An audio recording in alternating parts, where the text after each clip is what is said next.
remembrances. As you may have seen in the program, when my little brother was very young, his name was Pops. And he was given that name because he always seemed to act a little bit older than he's supposed to be. And as he grew up, he had a little difficult life, but he struggled through it. But one thing he always did want to do, he always wanted to be around his big brother. I would take him places along with Michael and Greg, and we were a little team, the Four Musketeers actually. And when he joined the Navy, they decided they wanted to do something different. So he joined the Marines, he was in the Army, and I was a young father. But when he came out of the service, the first thing he did was he came to live with me in my bachelor pad. And I'm quite sure some of the soul brothers here remember that. In fact, he more or less modeled his life after our lifestyle, because we were a very successful club and he wanted to be like us. And this table you see right here, will the soul brothers and spouses please stand up, please? Bill was always around us. He wanted to have the same lifestyle, and he did. He began to have club affairs. He began to dress nice. I'm quite sure you all remember when he was in his Superfly stage, with the clothes he had on. He liked the good life. But he also remembered education, which is a key point in our family. So he got his butt back in school, got some degrees, became a teacher. In fact, he even taught with me at the school where I met the sister of his future wife. He got married, but wherever he moved, I made sure I got out there to see him, to visit him.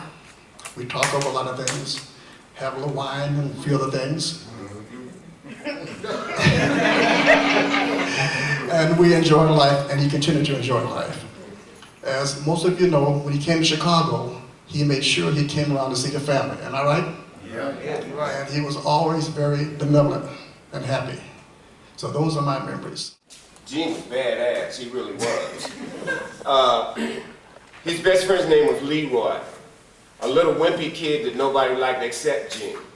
So the school bully name was Muscles, okay? And then his name was Muscles. So he made the mistake of bullying Leroy around. And from what I heard, Gene chased this Mark down the school hallway and couldn't get his hands on him, so he picked up a lead pipe and threw it at him. As Muscles was going down the stairs, Gene was at the top of the stairs and he just hauled off and threw it at him. But the thing is, he was a protector. He loved his family and he loved his friends. And he would kill concrete for either one of them. As we were planning this, one of the things I thought about was how nice it would be to have people from the school in Las Vegas tell stuff about him. Now, you never get to do it in the time you want to, so I only have one here. But it's pretty nice. He said it was from the Cat Lacombe, the librarian at Monaco Middle School, number 276. She says, "He was my friend, and I will miss him sorely. He always took the time to listen and was never judgmental. Unfailingly kind to everyone here at Monaco Middle School. I admired his manner and sensitivity." All right.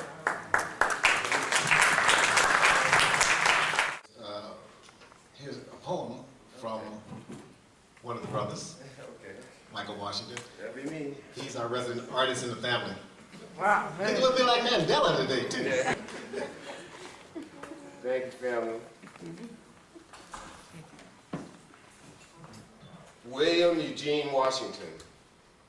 I did a little research. William is from the English, Old English, and it means resolute protector. Eugene is of French origin, and as close as I can get, it means the essence or the best of, the pick of the litter, so to speak. Washington is from the old Scottish language, and it means of the house of the clever one. Okay? His poem is entitled William Eugene Washington. Guess I never really thought of not having you around.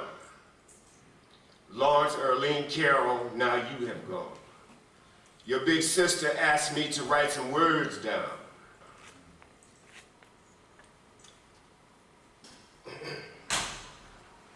I mean, we went out to Des Plaines, came back to the Chi, met up in California, then back to the north side. When you left here for Las Vegas, I took it all in stride. Let's keep it real. This world never meant for us to survive. But you and Barbara reached the pinnacle of education. Jimmy climbed to the top of the heap by guts and determination. Our baby boy, Greg, guess we should have expected it of him. He up and joined the Marines because the Marines build men.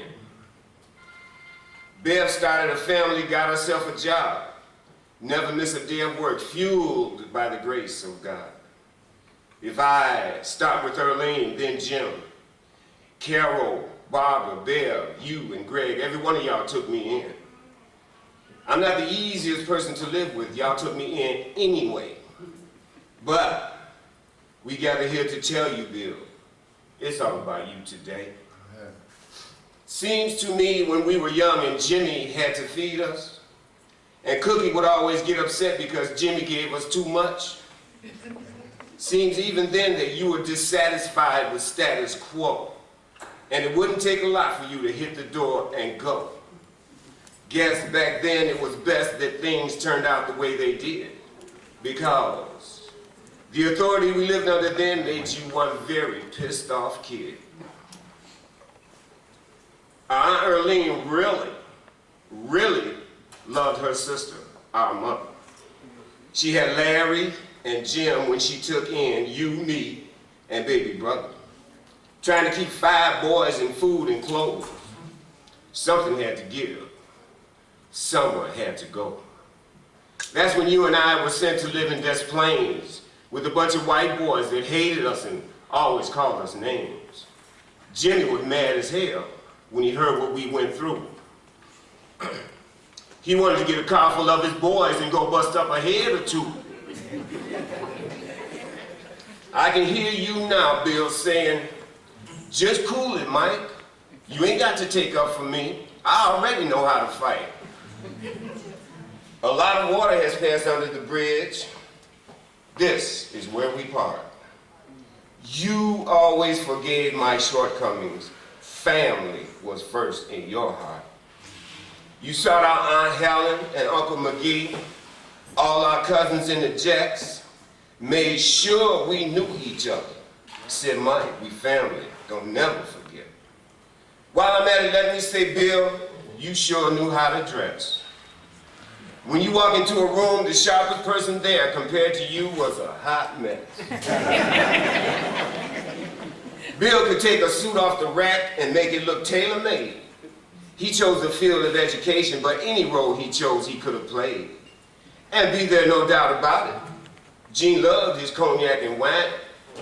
He worked hard, he played hard, knew how to have a good time. Sugar Bill from Sugar Hill, my co-conspirator, my brother.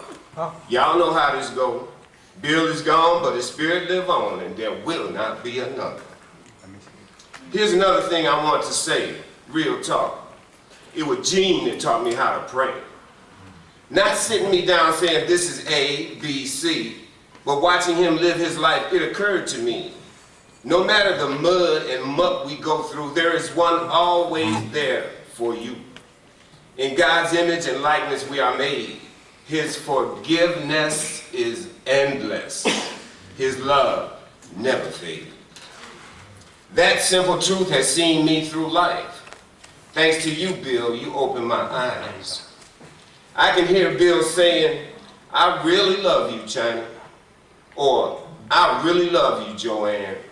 That was my brother Bill, my partner, my main man.